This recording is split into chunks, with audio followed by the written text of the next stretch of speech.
Number 10. Lavender Town Syndrome. Of course, what would this list be without one of the most all-time famous creepypastas, Lavender Town Syndrome. Lavender Town Syndrome is so prevalent in Pokemon rumor circles that I actually thought it was based on some kind of facts or a true story when I first heard about it. That's how real and creepily plausible it felt to me. While not real, it is still super disturbing. The idea here is that Lavender Town Syndrome in this creepypasta is a mental defect basically, or a mental illness that one could catch after being exposed to the original tones of the Lavender Town theme. Now, those who suffered from the syndrome would become depressed, with it being reported that hundreds or thousands of them even took their own lives. These reports of course were false, because it's not a real thing, but still it's super creepy. And friends, before we move on to this next spot on our list, if you love what we do here at Top 10 Gaming, why not show us you love it and show us your love for creepypastas by hitting the like button on this video so we can give you more creepypastas. Number 9. Bad Pokemon. Everyone thought that my Squirtle was the most well-behaved Pokemon ever, and it was because of this that I was punished. Squirtle, of course, could do no harm. Squirtle was cute, Squirtle was helpful, Squirtle only wanted what was best for me.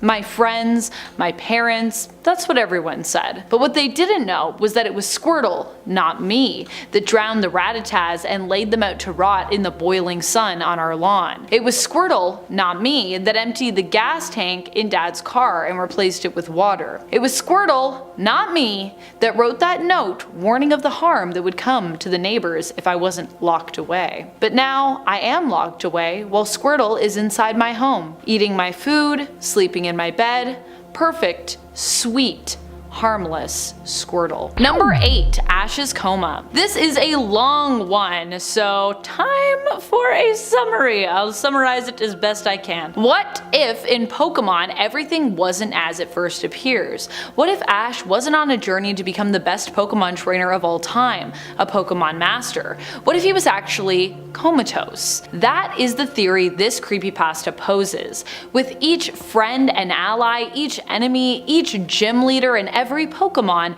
representing a different aspect of Ash, who moves through a much more idyllic world in comparison to the real one. Unaware he is in a coma, there are parts of him that try to wake him up and make him see the truth of his situation, while other parts still attempt to maintain the fantasy world of his dreams, wanting to continue there and there alone. Eventually Ash does wake up, but too late, dying without ever having truly lived, only realizing the truth of his situation as he lays there breathing his last. However, winding back the clock, there also exists in this multiversal story a reality where Ash does wake up before being taken off life support and manages to recover and live. In fact, this version sees him begin his own adventures in the real world, a darker one than his dreams, and without any of the cast of characters and friends he has known for years in his coma that never existed, but a world where he can finally venture out. Number 7. Another Soul Has Been Claimed, Part 1.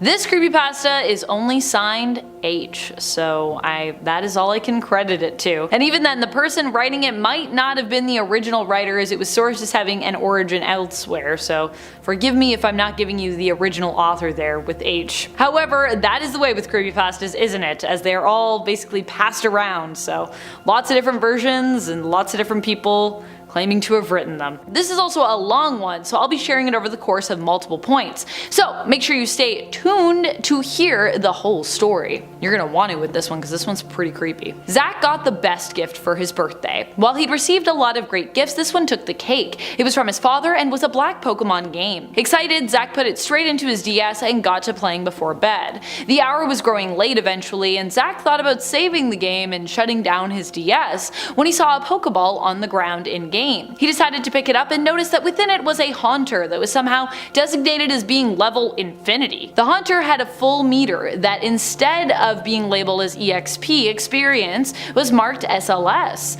Using the Haunter would diminish the SLS stat and seem to petrify his opponents, with a message coming up after he defeated his opposing Pokemon that read, "Another soul has been claimed." Number 6. Hypno's Lullaby. Hypno's Lullaby is a creepypasta based around the story story of how Hypno is a dangerous and deadly Pokemon that will basically lull you into a false sense of security before murdering you. Well, usually it kidnaps you, then it murders you, but yeah. The real wild thing about Hypno's lullaby is that it actually is kind of backed up by in-game evidence, including a time where you, in-game, have to help save a girl from being hypnotized by a Hypno. Not only that, but Hypnos are known for actually kidnapping people in the lore of the game, so yeah. There exists a ROM hack too, where you are also forced to go into Berry Forest, a home for the Hypnos, where you become lost, trapped, and must face death pretty much around every corner. And then of course there is also the fan-made theme known as Hypno's Lullaby, which is what we're really talking about here. If you haven't heard the lullaby, it is super disturbing. It's supposed to be the song that Hypno sings to lure its victims away,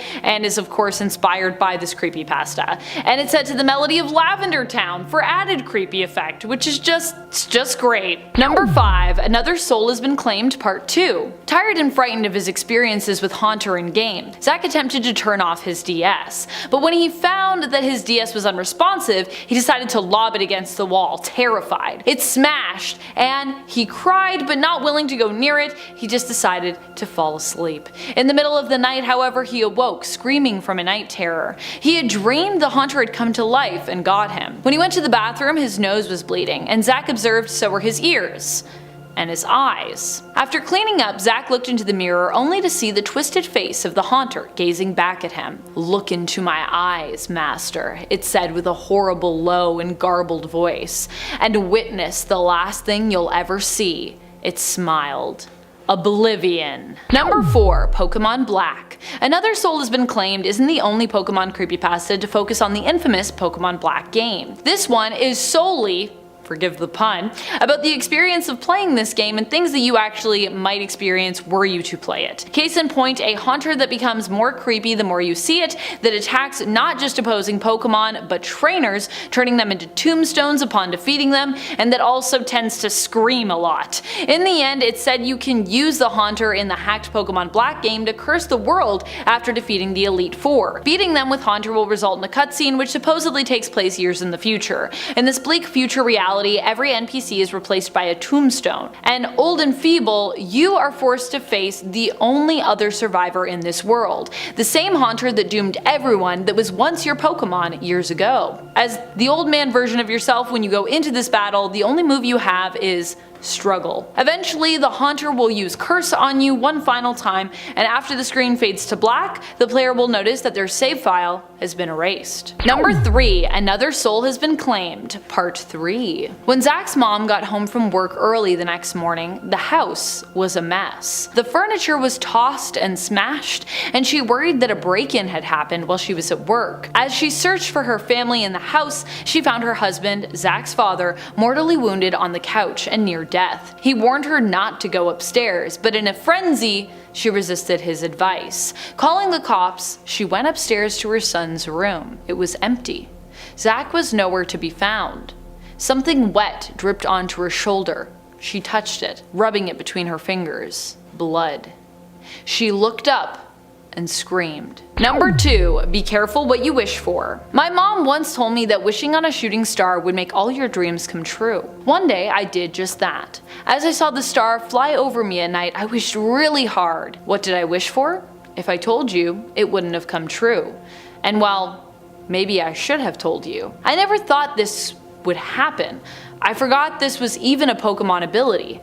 I can't stop shedding my skin. Number 1. Another Soul Has Been Claimed, Part 4. The final part. By the time the police came, Zack's father was dead. They found another person in the home, at least they thought it was a person. It was so mutilated they couldn't make out who it had been in life. Venturing upstairs, the sight in Zack's room caused them all to run out into the hall, vomiting. Zack's body was there, hanging, missing eyes and with his back torn open. There was a note on his body that fell to the floor as they bent over, sick to their stomachs. It landed in a pool of blood and black ooze. The message written on it, and human blood read, "Another soul has been claimed." And a 10 trapped in a cave. It was night. The wind was blowing ferociously, so I tried to find a cave. As I did, I saw a light nearby. I hid to make sure I wasn't attacked, but I saw a terrible sight. A Charizard and what I can only assume was his trainer were nearby. The trainer was on the ground, missing both of his legs. The Charizard looked terrible, like it was crying. I heard the trainer ask his Charizard, who he called Ruby, if she was hungry. She shook her head, but even I could hear her stomach rumble. He insisted that she tell him when she's hungry, since he wanted to help, but she continued to shake her head, telling him that she wasn't, as he pet her with his one remaining arm. Ruby hugged him, her eyes getting watery. "Ruby, if you don't eat, you'll starve." Ruby then began to cry hard, but her trainer reassured her that it's okay and that she had to eat. The man extended his arm towards Ruby, who stared at him, trying to hold back tears, and she reluctantly opened her mouth while the trainer slid his arm between her fangs. "Go on," he said, and she did. The man went to sleep, then Ruby cried even harder, because she knew what would happen the next time she got hungry. Jesus! Okay. If you're as depressed as I am now, hit the like button. It really helps us out. It helps boost us in the algorithm, and it also lets us know that you want more terrifying Pokemon creepypastas that just make me want to hug my dog. And at 9, Demise. It only happened once, the evisceration of the Kalos region. It happened oh so long ago that I don't even think the elders remember, but I do. I'm not like most elders. I am AZ, and I remember when the legendary Pokemon Yveltal finished off its first life cycle. It's unknown when it was born or created, but when it was finished with this mortal plane, it doesn't go quietly. The destruction was vast, and the casualties greater than even the Pokemon War that occurred afterwards. Kalos, the region which this Pokemon called home, was destroyed, leveled by what can only be described as a catastrophic event. The death of this Pokemon sucked the life of the region, as if the region sacrificed itself in order to preserve the Pokemon. Yveltal was saved and created a cocoon of sorts that acted as a shield for the upcoming few thousand years, until one group, known as Team Flare, decided that disturbing the Pokemon that caused the end of the region was a good idea. Of course, they didn't know about the evisceration, they only thought those were stories, but alas, I wait for the destruction of the region once more. And at 8, Charizard!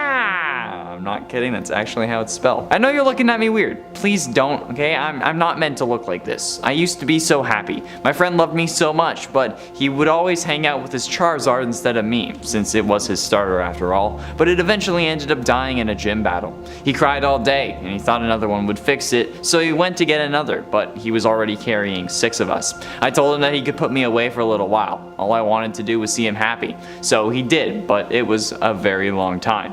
While in the PC, I could feel myself warping. It sounds strange, I know, but all I could feel was my skeleton being pushed and pulled in every direction. At first it seemed like there was no point to this, but over time the others in the PC did the same. They each started warping into something twisted. Something we all wanted to be for our friend, our trainer. Eventually we all warped into variations of the Pokemon our trainer had lost. We were all deformed Charizards combined with our original forms. I used to be a Bulbasaur, now I am a Charizard. Kinda. And at 7, Pokemon Deadly Y. It was the last day of school, and I was screwing around, but then I noticed a Pokemon Y game still in its case laying on the ground. I picked it up, and on the manual it said, "My gift to you," from Noob. Whoever this Noob was had left the cartridge, so I decided to see what kind of terrible team he had. The title screen looked horrible. It said press start to die, and at the bottom of the screen it had the number 666 along with 2 candles sitting between the numbers. When I clicked start, the game flashed an image of dead people. I had to play this. I had to see what was going on. His save file was missing, so I made a new one. But Oak was there instead of Sycamore, and his face was distorted, and he looked like he was going to die. Then he showed me Yveltal puking blood with bloodshot eyes and a bloody nose. Then he collapsed from his injuries. And at 6, good night. I used to have trouble sleeping. I tried everything I could. Sleeping pills, NyQuil, more pills. I even tried Pokemon, but even Jigglypuff couldn't put me to sleep. But then I found her, Meloetta. Meloetta is like my soulmate. We work together in harmony. She helps put me to sleep, and I help her out with her mission. Everyone is sound asleep now. They were all having such a hard time. With the sun out, it's nearly impossible to sleep, but now they can all sleep for as long as they want. Meloetta helps me sleep. She sings to me. It's like everything is a dream. Such a perfect life, singing and sleeping. It's essentially the life of my dreams. Get it? Get it? Because this is a dream. Halfway through into number 5, the fire. It was late, probably around 2 in the morning. The thunder was cracking, the lightning was flashing blue, and we saw a figure fly overhead. When it flew over the brass tower, that's when it caught. The fire spread quickly. Despite the rain we thought would prevent it, my dear friends were inside, Sparky, Rainer, and Pyro. They loved to play in the tower, jump from post to post, battling and training themselves just for fun. I never thought it was an issue, but when the fire spread down, they were goners. Rainer tried to protect them. Sparky even took a lightning bolt for them, but nothing worked. Even Pyro stood in the flames and tried to absorb them. Nothing.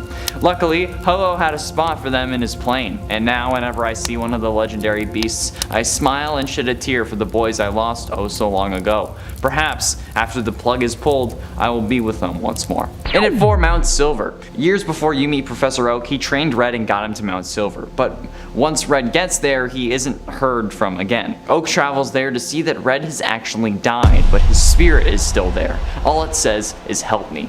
Oak had to find another trainer worthy enough to make it to Mount Silver in order to free Red. The Elite Four is positioned in the perfect place to assure that they are your final test before making the climb. And when you finally make it, Red is surprised to see you, but without speaking, he engages you in a climactic battle that wages for an hour. When you finally defeated him, he says nothing, but smiles and leaves as he can finally pass on. Not being able to say, but showing with his smile, thank you. Getting close to the end into number 3, Flash Caves. We all know that you don't need Flash to get through dark caves, but it certainly does help. However, if you decide to take the dark route, there's actually a trick that works with every Pokemon game. If you walk around for a while, you will eventually find a ladder that isn't actually on the map. It will play the sound of walking downstairs 4 times, and then ask where you think you are. Then you are transported somewhere. You'll know when you can see, and everything is in black and white. Eventually, you will find yourself in a hole in the wall. Go through it and you will be free, but you won't be able to talk to NPCs anymore. In Pokemon Yellow, your Pikachu follower will become a ghost from the Pokemon Tower, and everything will still be in black and white. The only place where you can interact with trainers and Pokemon now is the cave where you use the glitch. However, every trainer you interact with says, do you know where you are? But ultimately, in number 2, Dream of Darkness. It started as sleep paralysis. It's a fairly common phenomenon, at least for me, where your mind wakes up but your body doesn't. Some people say that their blind spots look like people, hence the term sleep paralysis demon, but mine didn't. Mine looked odd. It had legs, but they were long and pointed. The arms were similar in a way, with wide hands thicker than a bowl of oatmeal. It had what looked like smoke coming off of its shoulders, and its hair was similar. It stood there staring at me, but then it started moving. It reached out a hand and I watched it grab my face as if it was trying to wake me up, but instead I fell back asleep. It faded to black, and in my room the demon was gone and I can finally move. It's still dark out, but my clock says 11 a.m. Concerned, I walk down the stairs and I'm calling out to my parents asking them what's going on. They say nothing, so instead I call out to my sister. Nothing again. When I go down, I see why they weren't responding. They were what can only be described as spread out across the room. The ceiling and the walls were red, and their heads were removed. I close my eyes and I'm back in my room. It's still dark out, but my clock says 11 a.m. Concerned, I walk down the stairs and I'm calling out to my parents asking them what's going on. They say nothing, so instead I call out to my sister. Nothing again. And finally, in at number 1, Save Me. After being interested with Lavender Town Syndrome, I got a copy of the original game off of eBay just to see if it was real. When I got to Lavender Town though, there were no NPCs. Just one boy in the Pokemon Tower who was running in circles. He was on every level.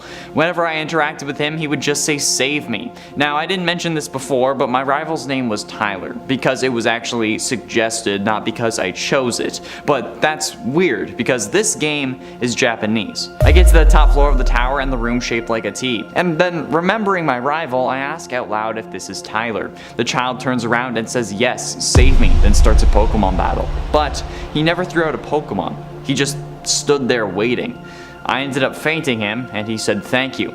I fell asleep after what felt like hours, but when I wake up, I'm in a car seat in the back of a car holding a different Game Boy. I get out of the car frantically, leaving the Game Boy there, and I get some change off the ground and use a payphone to call my girlfriend. She cusses me out, saying that I should have just told her I was leaving, but at least she sold that damn Pokemon game I bought for too much money last year. I had been dragged into the game, and now another kid had just taken my place. Number 10, No Turning Back. This had to have been some kind of weird bootleg version of the game, right? In this version of Pokemon Blue, I played as normal, except I could never turn back. And as I moved forward, everything became more distorted from reality. Every time I tried to turn around, the screen would get all wavy and bubbles would float across it. I'd faint and then reawaken just where I'd been. "You'll drown if you go back," a title card on the screen warned, and yet moving forward only made the game get weirder and exposed me to despicable horrors. Pokemon I'd never seen before that appeared to be wounded or falling apart or horrifically mashed together in some way. Around every corner was new horror, but there was no turning back. Number 9, Pokemon Poison. This is a story that happened to a friend of mine. My friend Heather was a collector of Pokemon bootlegs and EXEs. The creepier they were, the more she enjoyed them, until she played Pokemon Poison. That was a version that swore her off collecting these games, and she told me it's a game that takes the idea way too far. In the game, you play as a Pokemon trainer whose only goal is to poison as many people in Pokemon as possible. You are forced to custom make your own potions and poisons, but even if you just want to try and ignore this part of the game, it won't let you. When she decided to only make health potions, they all became corrupted and turned into poison that caused her Pokemon to die. Number 8. Where's Dad? This creepypasta begins like this. I have always been a really big Red fanboy in Pokemon, and I ended up buying a secondary Pokemon Red game online on eBay just so I could play through 2 games at once without having to worry about anything happening on my previous game with my pristine game save file. I noticed instantly upon receiving the cartridge that it looked different. The sticker didn't quite match up. The cartridge almost looked like it was made of a cheaper, almost translucent plastic by comparison. It was either a bootleg or it was manufactured somewhere very different from my original game. Still, I gave it a shot. Being a huge Red fan, one of my favorite parts of the game is when you examine the SNES in the Celadon department store, and Red says, "Dad would like this." But in this game, instead, Red said, "Where is Dad?" I hadn't experienced anything weird in-game until this moment. Nothing creepy, no Lavender Town music driving me insane, no ghost Pokemon crying blood, but this for some reason really bothered me. When I left the department store, I saw a shadowy figure waiting for me outside. When I went to talk to him, his name was ZD. He only spoke in ellipses, 3 dots. But talking to him initiated a trainer fight, except we didn't have any Pokemon in front of us. My only attack was Dad! I used that, and lunging out of the shadows, I saw a figure, a full-on corpse, rotting zombie. ZD, who I was fighting, stood for Zombie Dad, and his attack was Eat. And before we move on to this next point, if you are enjoying these creepypastas, these creepy stories with me, be sure to show us that you are having fun and give this video a thumbs up. Number 7, Augmented Reality. John used to love playing Pokemon Go. He played every day on his way to work and every day on his way home. He even bought a separate phone just for playing at one point. With this new phone, he always had the AR experience on. He just thought it was so neat to see the Pokemon in his real life world. That is until one day, when a Pokemon seemingly jumped from the game into his real life. As he lowered his phone, the Bulbasaur seemed to blend into reality. It snapped at a nearby rider on the streetcar, and he leaped in their path to protect them, accidentally falling over into them as the streetcar lurched to a stop. "Excuse me," the disgruntled rider exclaimed in anger. I was just the Pokemon," John stammered, gesturing down towards it, but the person didn't see it. Much of his life continued in this downward spiral, with the Bulbasaur remaining unseen by anyone else except for John, and continuing to ruin his life, causing him eventually to lose his job, his family, his home, and ultimately, in the end, his life as well. Number 6, Pokemon Creepy Black. This creepypasta tells the story of a character who loves to collect bootlegged versions of Pokemon. They have been playing for years and enjoy seeing what kind of fan-altered games they can find and enjoy. One day, they come across a game referred to as Pokemon Black. This bootleg version of the game introduced the player to Ghost. Ghost is a Pokemon who only has one attack, called Curse. In Pokemon Black, the player watches as other trainers and Pokemon appear to vanish when exposed to Curse, implying perhaps that they have passed on as a result of them being exposed to Ghost's attack. No matter which way the player approaches the game strategically, it always seems to end with a one-on-one battle after the end of the game, with the player's character becoming an elderly old man who is then forced to fight against and ultimately lose to Ghost in the end. They have one attack that they can use in their defense, which does no damage to their longtime Pokemon and now opponent. Struggle. Number 5, From Within. This is a true story, one that warns of what can happen when the line between fantasy and reality begins to blur, when you become so invested in games that they become like real life. Isaiah played Pokemon more than he did anything else. Whether he was at school, at work, he would find ways to play. He preferred baths to showers actually because it freed up his hands to play while washing. He was obsessed, to say the least. Isaiah had always wished that he could live life as though he were a real trainer. It was one day when he was in the bath playing Pokemon Red that he got more than he had bargained for when it came to that wish. He was trying to catch a Gengar, but during his attempt, a cutscene he'd never seen before started up and was triggered.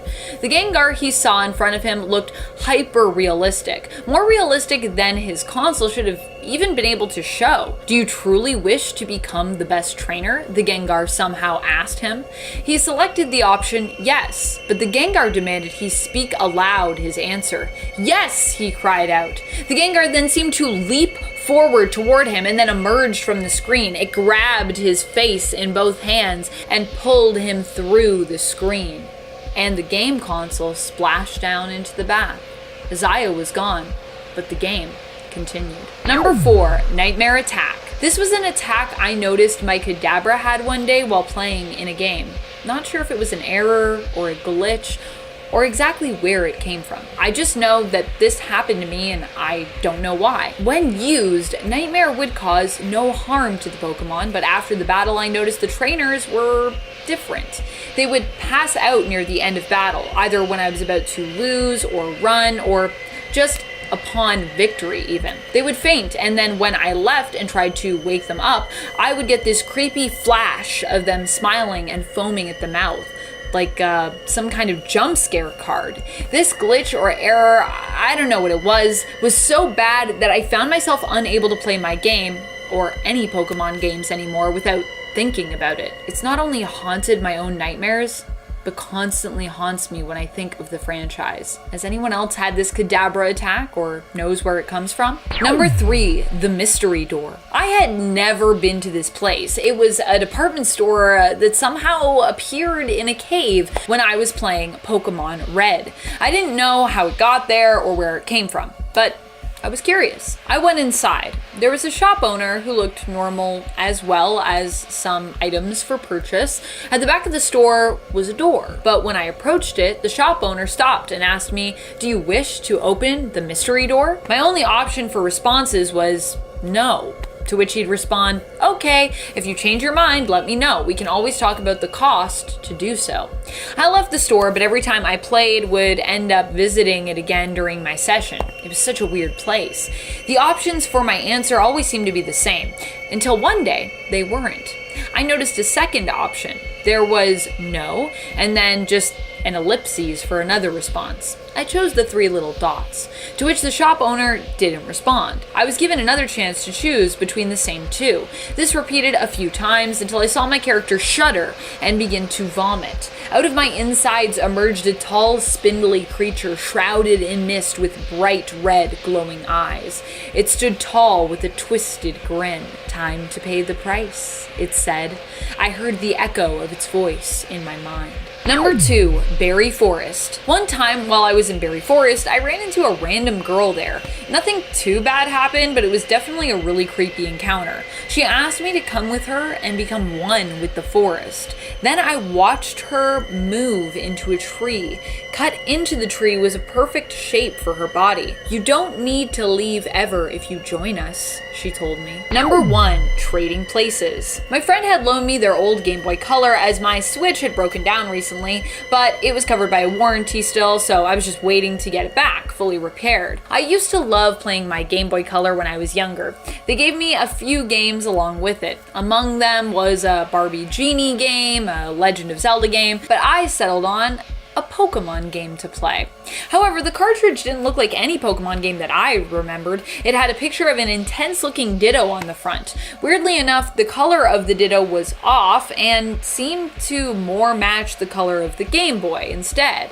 I paid it no mind, thinking that with age, maybe the color had changed, or maybe the cartridge was a little dirty. I popped the cartridge in and booted up the handheld console. Suddenly, I noticed it began to shift in my hands. I watched as the Game Boy appeared to melt out of my hands before emitting a bright, blinding white light. I shielded my eyes and turned away, and when I opened them, I noticed before me stood a giant Ditto, but shaped like me. Its face was wrong, but as it looked down at me, it appeared to fix that, matching my very own expression. Its skin was a little more pink than mine, but otherwise it was a perfect copy. The Ditto reached down and picked me up. I noticed that I couldn't move. I didn't have arms or legs. I noticed a border as well in my vision. Finally free, it said, my own face smiling down at me. Number 9. Pokemon Go Experience. My friend and I love playing Pokemon Go in the park near my house, but we've never ventured into the woods nearby. One day we decided we'd check it out and try to catch some Pokemon in there. We were having fun playing, but became a bit turned around and lost. We weren't worried though, as we both had our phones and both had a strong signal on them. As we talked and wandered around exploring, I looked up to see my friend. He was crying with his head in his hand. He wouldn't look at me, but told me the stairs behind me were scaring him. Stairs, I wondered, but we're in a forest. But sure enough, when I turned around, there they were, a set of wooden stairs that looked almost new. He told me not to climb them, but I wasn't scared and I wanted to check if they were real. They were. When I got to the top though, I felt lightheaded and dizzy. I turned around, but it almost felt as though my body was moving independent of me, as though I was experiencing sleep paralysis and couldn't control myself. Then I noticed giant, humanoid pale spider legs in the corner of my eye, climbing up a tree next to me. I recovered control and bolted out of the forest with my friend in tow. Needless to say, I have yet to return to that park anytime soon, and my friend still won't talk to me because he's still so freaked out. Number 8. Pokemon Gray. One day when I was going to play Pokemon, I noticed a cartridge among my games that didn't seem familiar. I'd never seen it before. On it was the name Pokemon Gray, and it seemed to be made out of something other than plastic, something smoother and harder. But it fit in my console just fine, and I booted it up to check it out, as I'd never remembered getting it or hearing of Pokemon Gray ever before. The load screen and gameplay were different. Everything was darker, and all the characters in Pokemon seemed to be skeletal versions of themselves. When I went to select my starter Pokemon, Professor Oak told me after I picked the skeletal Bulbasaur that there would be a price, and that Bulbasaur was not complete. He needed something from me. My bones. I shut the console off immediately and threw it against the wall.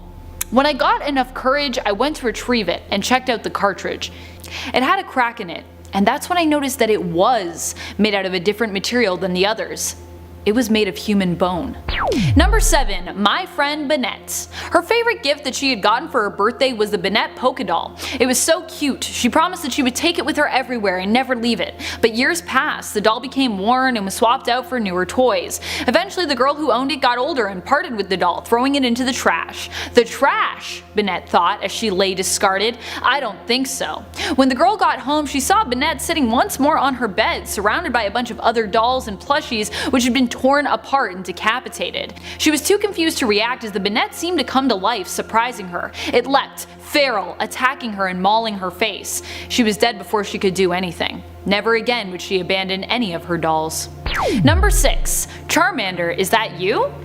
This story happened to a friend of mine. My good friend Angie lives out in the country, pretty remote, and not a lot of people live around her and her family. It's just her and her dad and her little sister. They have a well out back, which is where all their water comes from in their house. I've never been a big fan of their water as it kind of has a funny smell to it. Whenever I would sleep over at Angie's, if I showered in the morning, I'd have to plug my nose because I found the smell so gross. Angie never seemed to notice it though. I guess she was just used to it. But one day, she did notice. For the first time ever, to her the water smelled metallic. It felt hot too. She noticed while washing her hands, even in cold water, it was like it stung her skin. She decided to go out and check on the well. When she did, a bright light was coming from it. She opened up the well and looked down. Something bright was glowing down there, so she lowered a bucket and pulled it up, eager to see if something maybe had fallen into the well somehow. The contents of the bucket spilled out onto the grass, and she watched as the water made the grass smoke, scorching it as though it were acid. A creature tumbled from the bucket as well, and Angie, who was a big Pokemon fan, thought she recognized it. It looked like Charmander, but this Charmander looked angry and somewhat shriveled. It cried out. She reached out a hand, attempting to reassure the creature it would be fine. Charmander was her favorite Pokemon after all. The creature tilted its head, took in a little breath, and looked down at her hand, exhaling a bright, hot flame. Her hand caught fire. As she patted it on the ground, attempting to put out the fire, the creature scrambled out into the woods. Dragon or real-world Charmander, whatever it was, has yet to be seen again by Angie, but she still bears the scars from when it burned her. While it may never return, she'll never forget. Number 5. Wartortle at the End of Time. My friend Charlie's brother Travis loved playing Pokemon. He prided himself on being the best trainer and made sure he always collected every single Pokemon in the games. He always bragged that he was the best in Pokemon battles, no matter which Pokemon game you were talking about: Red, Diamond, Ruby, Silver, Pokemon Go. He prided himself on being number 1. Or he used to. He doesn't play anymore, and when I asked Charlie why, he told me that something had happened to Travis while playing. Apparently, while playing Leaf Green, Travis said the game glitched out. The screen went black and then opened up on a very old-looking Wartortle.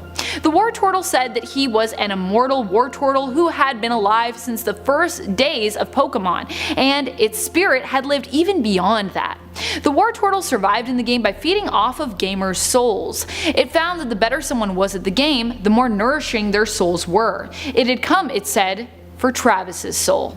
Number 4. The Haunted Woods. The woods near my house were always quiet, until one night. I was walking home after playing at a friend's house. It was getting late and darker outside by the second, so I decided to take a shortcut through the woods. That's when I started to notice a whistling sound. I don't know why, but I was curious. I felt compelled to wander towards it, as though it were calling me. Later, I would realize why. It was the children's spirits. They only wanted to play. They only wanted more friends. But I became lost in the woods. Lost as they had been lost before me. I never found my way out, collapsing on a stump, starved and thirsty as my organs began to shut down. My spirit merged with the stump then, became fused to it, and I too joined the whistling in the woods with my new friends as another ghostly phantom. Number 3. Buried Alive Model. It is rumored that the original final story of the Pokemon Tower featured a boss, originally known as the Buried Alive Model, but that the character was later replaced with the Marowak ghost instead. This Buried Alive Model, also known as the Buryman script, involved you fighting a decaying human corpse appearing to be crawling out of the ground. It would battle you with 2 white hands, a Gengar, and a Muck. If you lost the battle, the corpse would cry out, "Finally, fresh meat!" Number 2. Missing Pokemon Trainers. My friends and I have always loved playing Pokemon Go since it first came out. We're all Team Valor. One of our favorite things after the school day is done is to walk home together catching Pokemon, battling Team Rocket, hitting up Pokestops, and stopping to battle at the local gym. It's kinda like our routine. We do it every morning on the way to school, meeting up to walk together, and at the end of every school day on the way home. We all have different favorite Pokemon that are our favorites for leaving in the gym. Mine has always been Emboar. However, one day when we walked home, we noticed one of our friends in the group was missing. Maybe they went home early, I thought, because they got sick in the middle of the day. But when we stopped to hit up the gym without them, we also noticed that their Pokemon was gone, despite the fact that all of ours remained, as no one had defeated our hold on that gym. The next day our friend wasn't at school either, and when we all decided to stop by their house at the end of the day to check on them, we noticed the house appeared abandoned. Even weirder, another of our friends from the morning had seemingly disappeared from the beginning of the school day to the end. We also stopped by their home and it seemed also abandoned. Their Pokemon was also missing from the gym we'd taken that morning. We all have since stopped playing, and we're all still here, but the other 2 and their families seem to have disappeared without a trace.